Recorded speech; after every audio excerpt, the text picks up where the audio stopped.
जय माता दी मित्रों, हमारे YouTube चैनल में आपका हार्दिक स्वागत है। आज मैं आपको हनुमान चालीसा की सिद्धि कैसे करनी है इसके विषय में जानकारी दूंगा। देखिए मित्रों, हनुमान चालीसा की सिद्धि एक दिन में भी की जाती है, 11 दिनों में भी की जाती है, 21 दिनों में भी की जाती है और 41 दिनों में भी की जाती है। कितने दिनों में हनुमान चालीसा को सिद्ध करना है, यह सब कुछ आपके ऊपर निर्भर करता है और उस समय के ऊपर निर्भर करता है कि किस समय पर आप हनुमान जी की सिद्धि कर रहे हैं या फिर हनुमान चालीसा को सिद्ध कर रहे हैं। कुछ पर्व, कुछ त्योहार ऐसे होते हैं जिन पर अगर सिद्धि की जाए तो एक दिन में ही प्राप्त हो जाती है। जैसे कि होली का पर्व, दीपावली का पर्व, ग्रहण काल, नवरात्रि, दशहरा, महाशिवरात्रि, हनुमान जयंती, भैरवाष्टमी, योगिनी एकादशी और पूर्णमासी अमावस्या। अगर ऐसी तिथियों में सिद्धि की जाती है तो एक दिन में ही सिद्धि प्राप्त हो जाती, चाहे वो किसी मंत्र की सिद्धि की जाए, चाहे किसी स्तोत्र की, चाहे किसी चालीसा की। आज मैं आपको हनुमान चालीसा की सिद्धि के बारे में बताऊंगा। हनुमान चालीसा की सिद्धि अगर आप एक दिन में करना चाहते हैं तो या तो आप इसको दीपावली की रात्रि काल में सिद्ध करेंगे, या फिर आप इसको होली की रात्रि काल में सिद्ध करेंगे, या फिर आप इसको ग्रहण काल में सिद्ध करेंगे, या फिर आप इसको हनुमान जयंती पर सिद्ध कर सकते हैं। इन तिथियों में हनुमान चालीसा एक दिन में सिद्ध हो जाती है, या फिर महाशिवरात्रि।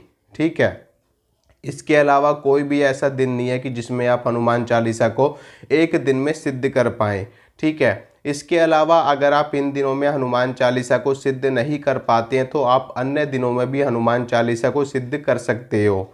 जैसे कि 11 दिनों का अनुष्ठान आप कर सकते हो, 21 दिनों का कर सकते हो, 41 दिनों का कर सकते हो। हनुमान चालीसा की सिद्धि अगर आप अन्य दिनों में करना चाहते हो तो इसके लिए आपको शुक्ल पक्ष का मंगलवार या फिर शनिवार का चुनाव करना पड़ेगा। शुक्ल पक्ष यानी कि अमावस्या के बाद के जो दिन स्टार्ट होते हैं वो शुक्ल पक्ष कहलाता है, और उसमें जो पहला मंगलवार पड़ता है या फिर पहला शनिवार पड़ता है उस पे से आप हनुमान चालीसा की साधना शुरू कर सकते हो। हनुमान चालीसा की सिद्धि कैसे करनी है, सामान्य तरीके से हो जाएगी, इसमें कोई विशेष कर्मकांड करने की आवश्यकता आपको नहीं है। सामान्य रूप से मतलब कि पंचोपचार से कैसे करना है, हनुमान जी को आपको जल अर्पित करना है, हनुमान जी को तिलक लगाना है, हनुमान जी को भोग प्रसाद अर्पित करना है, हनुमान जी के लिए देसी घी का दीपक जलाना है, धूप बत्ती जलानी है, और उसके बाद में सबसे पहले भगवान गणेश को प्रणाम करना है। भगवान गणेश को प्रणाम करने के लिए आप गणेश चालीसा का पाठ कर सकते हो। इसके अलावा भगवान गणेश का मंत्र है ओम श्री गणेशाय नमः, ओम श्री गणेशाय नमः। इस मंत्र का आप जाप कर सकते हो एक माला, या फिर ओम गम गणपतये नमः, ओम गम गणपतये नमः, इस मंत्र का भी आप जप कर सकते हो। कहने का आशय ये है कि सर्वप्रथम भगवान गणेश की पूजा करी जाती है, गणेश जी को प्रणाम किया जाता है। उसके बाद में आपको पूजा करनी है भगवान श्री राम की। हनुमान जी की सिद्धि प्राप्त करने के लिए भगवान श्री राम का नाम अवश्य हनुमान जी को सुनाना चाहिए ताकि उनकी सिद्धि जल्दी प्राप्त हो जाए, क्योंकि हनुमान जी भगवान श्री राम के नाम से अति प्रसन्न होते हैं और तत्काल सिद्धि प्रदान कर देते हैं। तो उसके बाद में भगवान श्री राम की पूजा आपको करनी है, राम नाम का जप करना है, जय श्री राम भी आप बोल सकते हो, या फिर ओम राम रामाय नमः ये मंत्र है, इस मंत्र की भी आप एक माला कर सकते हो। तुलसी की माला से कर सकते हो, चंदन की माला से कर सकते हो, रुद्राक्ष की माला से भी कर सकते हो। जो भी माला आपके पास अवेलेबल हो उस माला से आप एक माला गणेश जी के मंत्र की कर लेना, एक माला राम जी के मंत्र की कर लेना। नहीं तो आप सामान्य रूप से गणेश जी का पूजन करो, गणेश जी को मन ही मन में प्रणाम करो, भगवान श्री राम को मन ही मन में प्रणाम करो, और उसके बाद में आप हनुमान चालीसा की सिद्धि शुरू कर सकते हो। हनुमान जी को सबसे पहले प्रणाम करना है आपको। अतुलित बलधामम हेम शैलाभदेहम धनुजवन कृशानुम ज्ञानी नाम अग्रगण्यम सकल गुण निधानम वानराणाम धीशम रघुपति प्रिय भक्तम वात जातम नमामि। ये श्लोक है, आप ये श्लोक बोल सकते हो अगर आपको आता है। नहीं आता तो भी कोई दिक्कत नहीं है, सीधा सीधा हनुमान चालीसा आपको उठानी है। उसके बाद में श्री गुरु चरण सरोज रज निज मनु मुकुर सुधारी बरनऊ रघुबर बिमल जसु जो दायकु फलचारी बुद्धिहीन तनु जानिके सुमिरो पवन कुमार बल बुद्धि विद्या देहु मोहि हरहु कलेश विकार।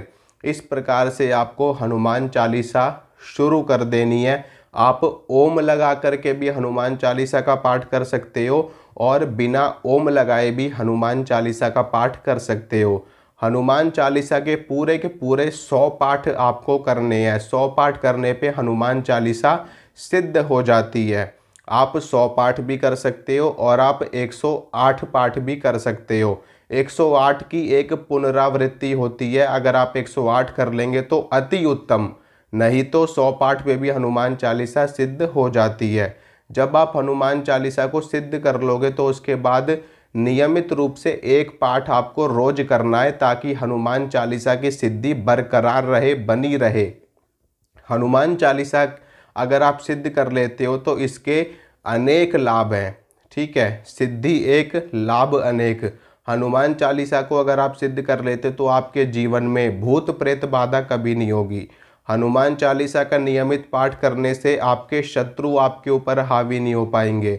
आप कहीं भी जा रहे होगे, कहीं पे भी आप जाओगे तो आपको हर कार्य में सफलता प्राप्त होगी।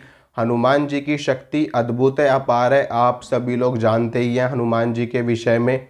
और जब आप इस चालीसा को सिद्ध कर लोगे तो आप कहीं पर भी इस चालीसा का पाठ कर दोगे तो उस स्थान पर जितने भी भूत प्रेत नेगेटिव शक्ति होगी वो तुरंत के तुरंत उस स्थान को छोड़ करके चली जाएगी, जिस स्थान पर आप अपने मुख से हनुमान चालीसा का उच्चारण कर दोगे।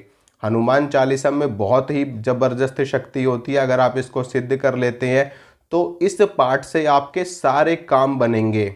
ठीक है, कोई एक विशेष काम नहीं, आपके सारे काम बनेंगे, हर कार्य में आपको सफलता मिलेगी, आपकी सुरक्षा होगी, आपकी प्रोटेक्शन होगी, आपको भूत प्रेत बाधा कभी नहीं होगी। अगर किसी व्यक्ति के ऊपर भूत प्रेत बाधा है भी और आप हनुमान चालीसा का पाठ करके उसको फूंक मार दोगे ना, तो उसके ऊपर जितनी भी नेगेटिव एनर्जी होगी सारी की सारी नष्ट हो जाएगी। हनुमान चालीसा का पाठ करके आप किसी व्यक्ति के अगर आज्ञा चक्र पे यहाँ पर आप इस तरीके से अंगूठा लगा करके अगर आप हनुमान चालीसा का पाठ कर दोगे तो उसके चक्र जागृत होने लगेंगे, उसका मूलाधार चक्र जागृत हो जाएगा, उसका स्वाधिष्ठान चक्र जागृत हो जाएगा, उसकी कुंडलिनी शक्ति जागृत होने लगेगी। इतनी शक्ति है हनुमान चालीसा के अंदर, इतनी ज़्यादा शक्ति है कि मैं अपने मुँह से बयान नहीं कर सकता कि कितनी शक्ति इसके अंदर है। तो आप हनुमान चालीसा को जब सिद्ध करेंगे तभी आपको इसका अनुभव होगा। और विश्वास मानिए, आप इसको सिद्ध करके देखिए, आपके जीवन में ऐसे ऐसे चमत्कार घटित होंगे कि आप खुद भी हैरानी में पड़ जाओगे कि क्या ऐसा भी हो सकता है। तो आप हनुमान चालीसा को सिद्ध करिए।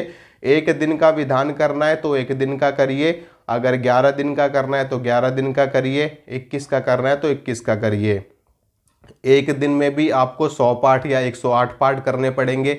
11 दिन का अगर विधान करते हो तो उसमें भी आपको रोज 100 पाठ या 108 पाठ करने पड़ेंगे। 21 दिन का करोगे, लेकिन 11 दिन और 21 दिन वाले विधान में क्या फ़र्क है कि अगर आप 21 दिन का विधान करते हो तो उसमें आपको और भी ज़्यादा शक्ति और भी ज़्यादा सिद्धि मिलेगी।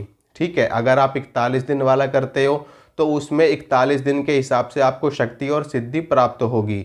लेकिन अगर ये 1 दिन वाला कर लेते हो तो ये 1 दिन वाला विधान ही आपका 41 दिन के बराबर होगा, क्योंकि होली और दीपावली ये समय ही ऐसा है, ये नक्षत्र ही ऐसा है, ये ग्रहों का हेरफेर ही ऐसा है, ये ब्रह्मांड की शक्तियों का ऐसा समय है जिसमें जिस शक्ति का आवाहन किया जाता है वो शक्ति तत्काल सिद्ध हो जाती है। शक्तियाँ अपनी चरम सीमा पर होती हैं, ब्रह्मांड की शक्तियाँ अपने विस्फोटक रूप में होती हैं। तो ऐसे में अगर आप किसी भी चीज़ को सिद्ध करोगे, किसी मंत्र को, किसी चालीसा को या फिर किसी स्तोत्र को, तो वो तुरंत सिद्ध होता है। ठीक है मित्रों, और पंचोपचार से पूजा करनी है, सिर्फ आपको ज़्यादा कर्म कांड करने की आवश्यकता नहीं है।